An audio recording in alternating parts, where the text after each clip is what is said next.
অভিযান সচেতনতা দিবস 2024 আলোচনা সভায় উপস্থিত সকলকে স্বাগত জানাচ্ছি। আসসালামু আলাইকুম। এখানে আসলে কথা বলাটা যেমন আনন্দের তেমনই কষ্ট। আমি এখানে সাক্ষীরা পরিসংখ্যানটুকু দেখলাম।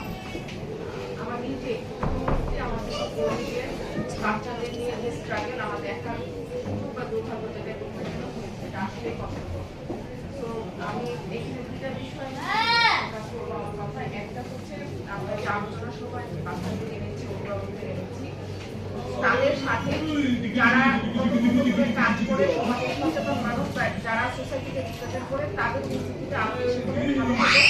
তারা জানতে পারছেন আসলে অটিজমে আক্রান্ত যে বাচ্চারা রয়েছে তাদের জন্য কি করতে হবে, আমাদের দৃষ্টিভঙ্গিটা কেমন হওয়া উচিত, প্লাস আমাদের যারা গার্ডিয়ান আছেন, যারা বাবা মা আছেন, তাদের দুঃখ বা কষ্ট এটা যদি আমরা সোসাইটিকে সেভাবে সেন্সিটাইজ করতে না পারি তাহলে শুধুমাত্র এখন আলোচনা সভা বা প্রাতিষ্ঠানিক ধরনের প্রোগ্রামের মাধ্যমে কোনো লাভ হবে না।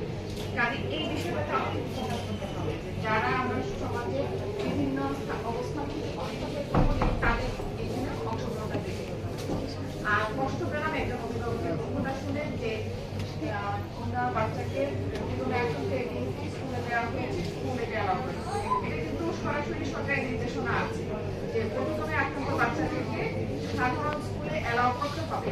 তো আমি এই বিষয়টা নিয়ে অবশ্যই আমাদের প্রাথমিক মাধ্যমিক বিদ্যালয়ের শিক্ষক সহ যে আমাদের জেলা পর্যায়ে যারা কর্মকর্তা আছেন প্রাথমিক শিক্ষা কর্মকর্তা মাধ্যমিক শিক্ষা কর্মকর্তা তাদের সাথে কথা বলবো।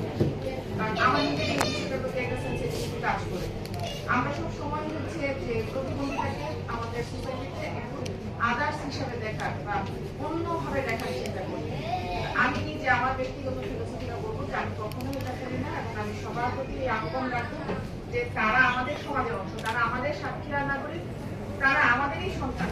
কাজে তাদের প্রতি আপনারা আরো মানবিক হবেন এবং এখানে জেলা সুপারকে ধন্যবাদ জানাই।